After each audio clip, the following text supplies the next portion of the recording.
1장인데요. 다 같이 일어서셔서 하나님 말씀 받도록 하겠습니다. 마가복음 1장 29절에서 34절 말씀인데요. 제가 한 절, 여러분이 한 절 교독하겠습니다. 회당에서 나와 곧 야고보와 요한과 함께 시몬과 안드레의 집에 들어가시니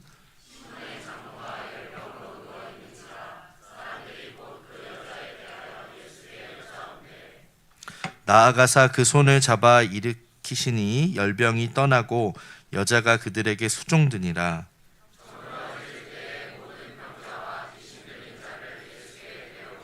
온 동네가 그 문 앞에 모였더라.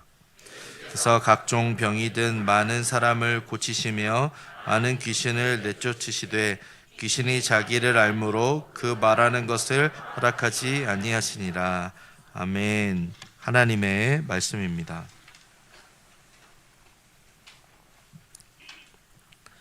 오늘은 본문의 말씀을 중심으로 예수님이 우리 집에 오신다면 이라는 제목으로 하나님 말씀 증거합니다. 설교를 준비하면서 제가 예전에 섬겼던 교회에서 이제 교구 사역자로 섬길 때가 이제 생각이 난 거죠. 제가 섬겼던 지역은 성내 1동, 2동, 그리고 천호동, 암사동 이런 지역을 제가 6년간 섬겼었는데요. 제가 섬겼던 그 교구의 성도님들이 약 한 1000여 명 정도 되다 보니까 정말 다양한 분들이 계셨습니다. 기초생활 수급자부터 시작해서 최상위 계층까지 그런 성도님들이 계셨는데요. 제가 부교육자로 사역하다 보니까 보통 이제 가끔 새벽 기도와 수요 예배를 설교를 하고요. 주로 이제 신방 사역을 한 것이죠. 그래서 매해마다 각 가정을 이제 가가호 신방을 했었는데요. 어느 날은 일주일에 30가정을 신방한 적도 있었습니다. 그런데 여러분, 제가 그렇게 신방하던 가운데 잊을 수 없는 두 가정이 있었는데요. 신방을 갔는데 가정 형편이 넉넉해 보이지 않았습니다. 집이 좀 눅눅하고 곰팡이 냄새도 이렇게 났는데요. 그런데 벽을 보니까 이제 도배를 한 겁니다. 이게 근데 도배가 약간 이제 다 마르지 않은 그런 느낌이에요. 그래서 제가 집사님 어떻게 이렇게 도배하셨나 봐요. 그랬더니 목사님이 신방 오신다고 해서, 그래서 제가 오전에 일하시잖아요. 근데 하루 종일 일하시고 오셔서 밤에 이제 밤새도록 도배를 한 거죠. 제가 그렇게 신방을 가서 그분들에게 이제 무슨 얘기를 하겠습니까? 이제 말씀을 전하고 정말 온 힘을 다해서 눈물로 하나님 이 가정을 축복해 달라고 그렇게 기도했었는데요. 또 한 가정은 제가 신방을 하러 갔는데 역시 조금 형편이 좋지 않아 보였습니다.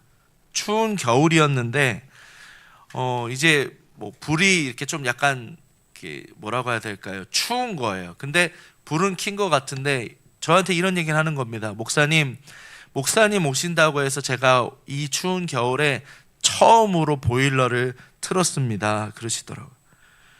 제가 신방 가는 게 뭐라고 보일러를 트셨지? 온 힘을 다해서 가정을 축복하고 신방을 마치고 돌아왔는데요. 여러분, 제가 왜 이 두 가정을 잊을 수 없을까요? 그 당시에 제가 신방하면서 정말 탑스타들 연예인도 신방 가봤고요. 정말 그 대궐 같은 집에도 가봤지만 그 가정들보다 제게 기억 남는 것은 뭐냐면 그 두 가정이었다라는 겁니다. 말씀을 준비하는 가운데 저는 이렇게 담임으로 목회하면서 지금도 내가 그렇게 한 영혼을 제가 생각하고 있는지 제 자신을 점검하면서 말씀을 준비했는데요. 오늘 본문도 예수님께서 신방을 가신 내용입니다. 우리 29절 말씀 다 함께 읽겠습니다. 시작.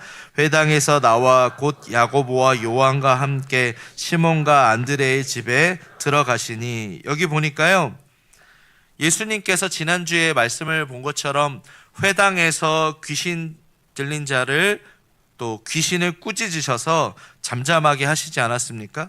이제는 회당에서 나오셔서 지금 어디로 가고 있습니까? 이제 시몬과 안드레의 집으로 향하십니다.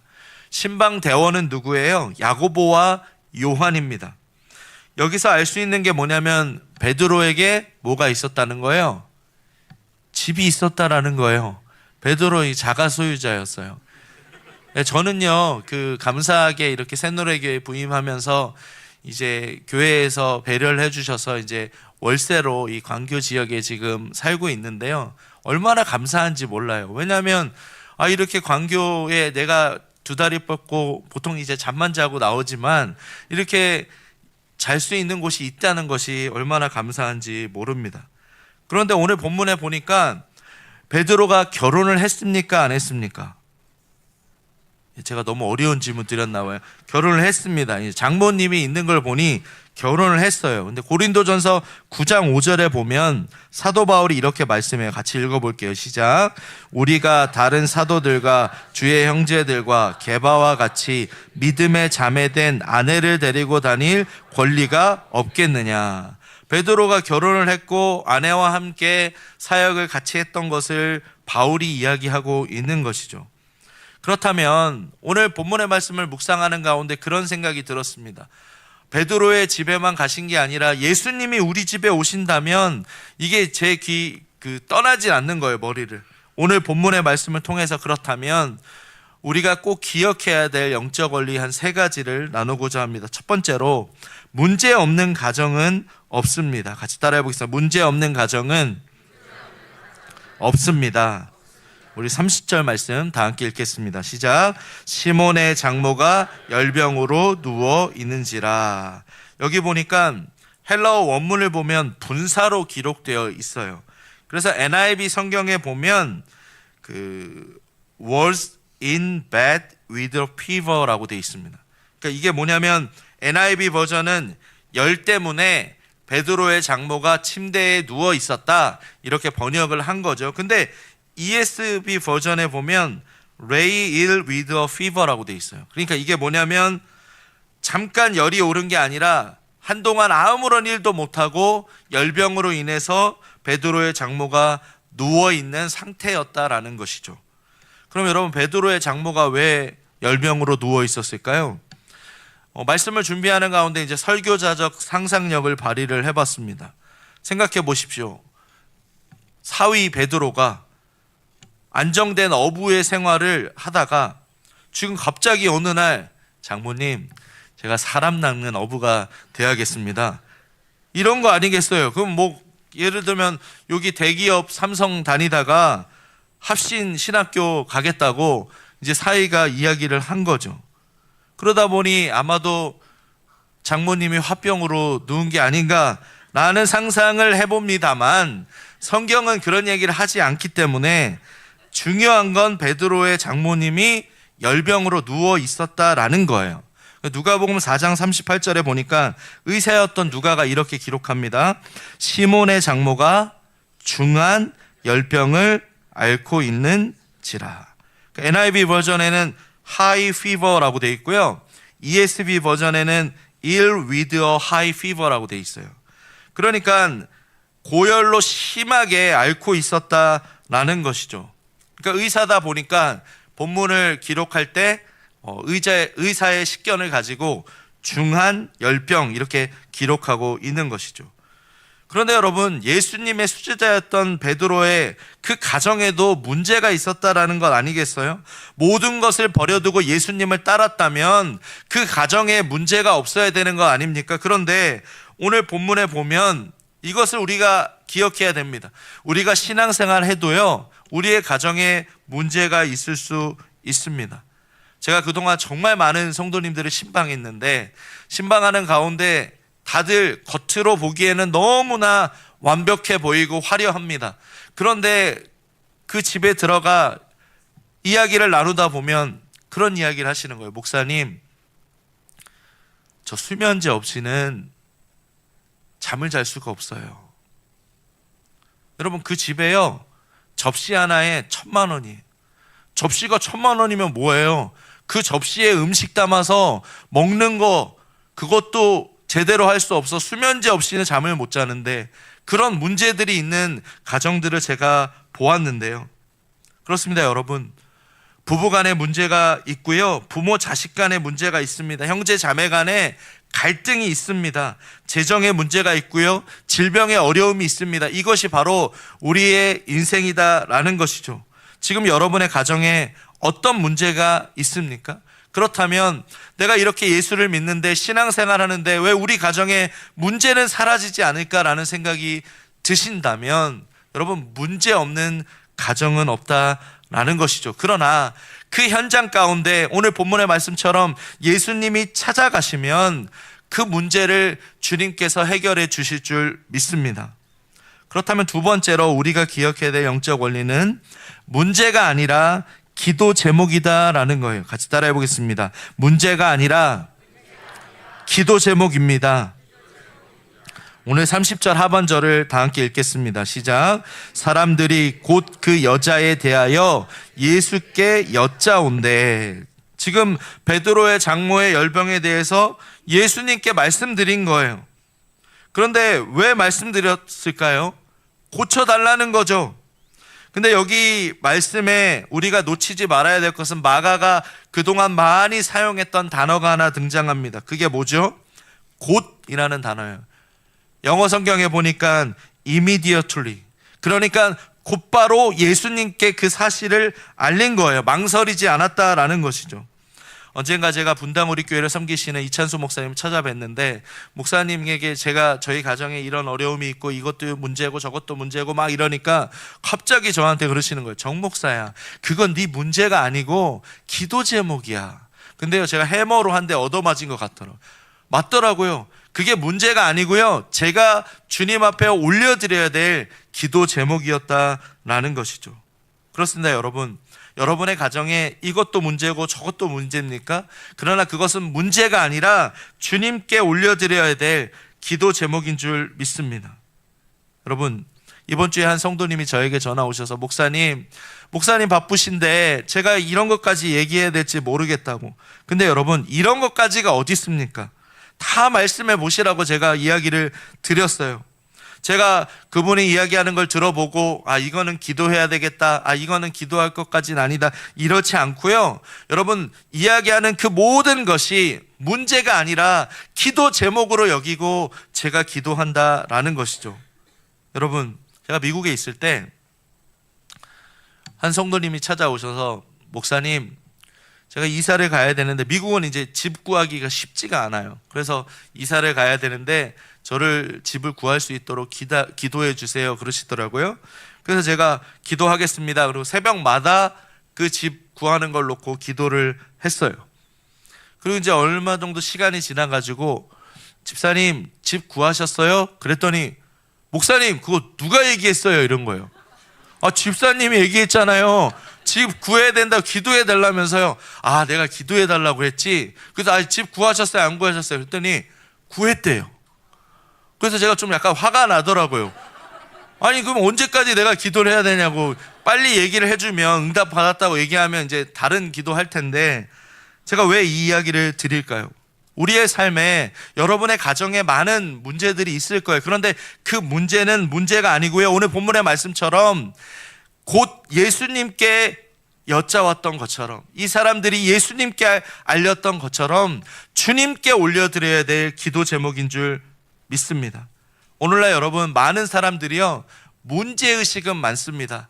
이것이 문제고 저것이 문제고, 한국교회는 이래서 안 되고 저래서 안 되고, 문제의식을 가진 사람은 너무나 많아요. 그런데 여러분, 그 문제의식을 가지고, 그 문제를 가지고 기도하는 사람은 많지 않습니다. 여러분, 중요한 게 무엇일까요?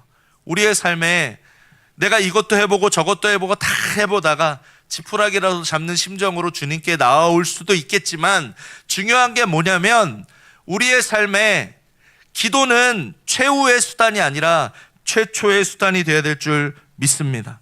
그렇습니다. 여러분, 저에게 이찬수 목사님이 정 목사야, 그건 네 기도 제목이다라고 이야기했을 때 제가 제 마음 가운데 그 말씀이 깊이 다가왔던 것처럼, 오늘 이 말씀을 통해서 여러분의 삶 가운데 여러분의 지금 닥친 발을 동동 구리고 있는 그 문제가 있다면 그 문제를 예수님께 여짜온대, 예수님께 올려드리는 우리 성도님들 되시길 주님의 이름으로 축복합니다.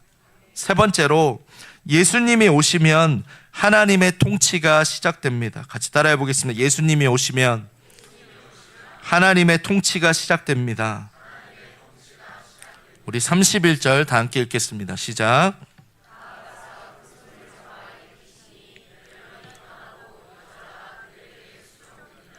여기 보니까 누워 있었던 베드로의 장모님이 예수님이 어떻게 하셨습니까? 그 손을 잡아 일으키신 거예요. 그런데 여러분, 이 날이 언제예요? 안식일입니다. 안식일에 예수님께서 그를 잡아 일으키신 거예요. 이것이 무엇을 의미합니까? 안식일의 주인 되신 예수님이 안식일 규정보다 더 중요한 게 무엇이라는 거예요. 베드로 장모 그 열병으로 한동안 누워 있었던 그를 일으키는 것, 그것이 중요했다라는 것이죠. 그렇습니다, 여러분. 우리의 삶 가운데 베드로의 장모의 열병처럼 여러분의 가정에 어려움이 있을 거예요. 그때 우리가 기억해야 될 것이 무엇입니까? 주님이 베드로의 장모를 일으키신 것처럼 우리의 가정에 찾아오셔서 일으켜 주실 줄 믿습니다. 그런데 오늘 말씀에 보면 그 여자가 어떻게 했습니까? 그들에게 수종드니라.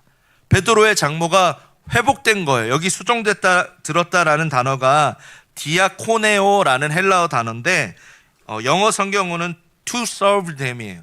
그러니까 이게 뭐냐면 이제 그들을 섬겼다라는 거죠. 어떻게 섬겼을까요? 아마도 열병에서 오랫동안 누워 있었는데 회복되니까 이제 아마 음식을 준비하며 예수님을 대접하지 않았겠습니까? 그런데 이 단어가요, 마가복음 1장 13절에 보니까 광야에서 천사들이 예수님께 수종들더라. 그 단어랑 똑같은 단어입니다. 무슨 말씀일까요? 이 단어가요, 여러분, 예수님의 그 섬김을 이야기할 때 또 사용됩니다. 마가복음 10장 45절, 인자에 온 것은 섬김을 받으려 함이 아니라 도리어 섬기려 하고 자기 목숨을 많은 사람의 대속물로 주려 함이라. 베드로의 장모가 지금 누구가 요청한 게 아니라 자발적으로 섬기게 되었습니다. 이것이 의미하는 것은 베드로의 장모가 뭐가 되었다는 거예요? 예수님의 제자가 되었다라는 겁니다. 그리고 한번 여러분 상상해 보십시오. 베드로의 장모가 뭐라고 했을까요? 딸아, 사위야, 내 이마 좀 만져봐라. 지금 야고보와 요한아, 내 이마 좀 만져봐. 불처럼 뜨거웠는데 나아졌구나 이야기하지 않았을까요? 그리고 분주하게 예수님을 위해서 음식을 준비했을 겁니다. 여러분, 그런데 왜 예수님을 이 여인이 섬기게 됐습니까? 대속물로 주려 함이라. 예수님께서 십자가에 못 박히실 그 손으로 그 여인을 일으키신 거예요. 붙잡아 주셨기 때문에 그의 가정에 찾아갔을 때 이 여인의 열이 떨어진 것입니다. 이것이 무엇을 의미할까요, 여러분? 하나님의 통치가 시작된 줄 믿습니다. 그렇습니다, 여러분. 주님이 우리의 가정에 찾아오시면 주 예수를 믿으라, 그리하면 너와 내 집이 구원을 얻으리라 하셨습니다. 아멘이십니까? 그래서 우리 한 사람이 바뀌면 가족이 바뀌고 그 가족으로 인하여 이 설 명절에 온 가족이 예수 믿고 하나님의 놀라운 은혜를 경험하는 그러한 하나님의 통치가 일어나게 될 줄 믿습니다. 어제 이제 제자훈련, 이제 남자 제자반을 마치고 이제 제가 이렇게 돌아와 보니까 단톡방에 영상이 올려졌어요. 뭐냐면 이제 암송을 제가 이제 영상으로 찍어서 올려달라고 하거든요. 왜냐하면은 이제 부모님이 제자훈련을 하면 자녀들과 좀 소통하는 그런 분위기로, 또 남편이 제자훈련하면 아내가, 또 아내가 제자훈련하면 남편이, 이런 분위기를 만들기 위해서 암송을 영상으로 올리라고 하는데 이 한 가정이 자녀들하고 같이 암송해서 올린 거예요. 제가 얼마나 은혜가 됐는지 모릅니다. 왜 그랬을까요, 여러분? 자녀들하고 그 암송해서 그 영상을 올리며 이분이 그래요. 제자훈련 끝날 때까지 애들이랑 한번 해보겠다고. 근데 여러분, 아이들을 한번 생각해 보십시오. 아이들이 그걸 잊어버릴까요? 나중에 부모님이 머리가 희끗희끗해져서 이제 세월이 무게를 느낄 그때에도 자녀들은 잊지 않을 거예요. 그때 아버지 어머니 제자훈련 할 때 우리 같이 암송했잖아요. 그 말씀 암송했다는 거 그 기억하세요? 그렇게 말하지 않을까요? 그렇습니다, 여러분. 예수님이 우리 가정에 찾아오시면 하나님의 통치가 시작되는 줄 믿습니다. 그런데 오늘 본문에 보면 32절을 보십시오. 다 함께 읽어볼게요. 시작. 저물어 해질 때에 모든 병자와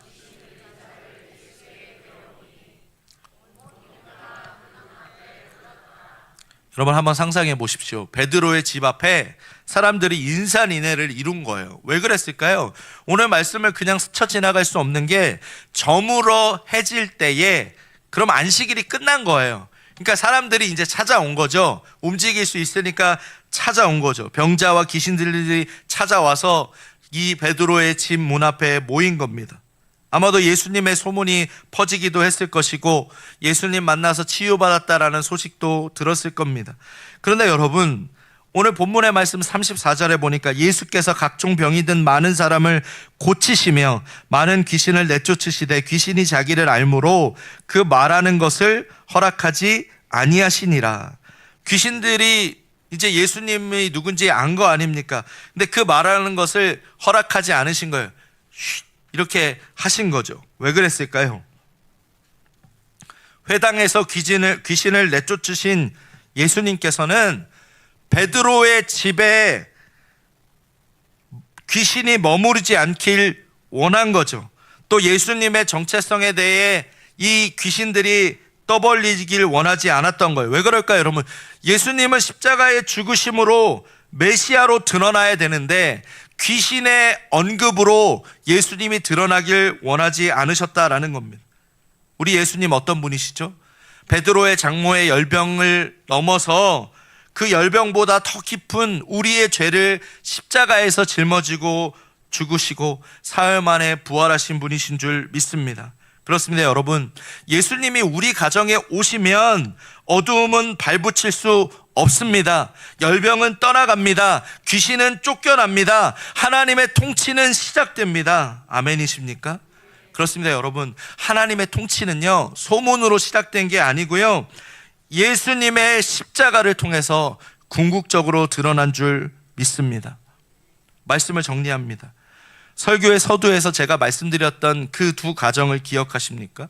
제가 뭐라고 여러분 왜 도배까지 합니까? 왜 추운 겨울에 제가 왔다고 처음으로 보일러를 틀었습니까? 여러분, 제가 이 이야기를 하는 이유가 있어요. 제가 고등학교 2학년 때 저희 집이 부도가 나서 저 멀리 강릉으로 이사 가게 되었습니다. 그때 마지막으로 목사님 한 분이 저희 가정에 신방으로 왔는데 성도가 망해서 이제 이사를 가는 거 아닙니까? 붙잡고 저희 가정을 위해 기도해 주신 게 아니고요, 집에 소파를 가져가셨어요. 그래서 에어컨도 가져가면 안 되냐고. 고등학교 2학년이었던 제가 얼마나 상처를 받았는지 몰라요. 제가 목회자가 돼서 여러분, 내가 늘 가슴에 제가 점검하는 게 뭐냐면, 나의 행동으로, 나의 이 모습으로 혹여나 성도님 한 분이라도 상처를 받으면 어떡할까? 그 노심초사하며 목회를 합니다. 그러면서 제 마음의 꿈은 무엇이냐면, 주님, 이 베드로의 집 앞에 많은 상처받고 치유받아야 할 영혼들이 몰려든 것처럼 이 새노래 교회 가운데 정말 씻을 수 없는 상처와 아픔을 가진 자들이 이 새노래 교회에 찾아와서 주님, 치유받고 회복되게 하여 주시옵소서.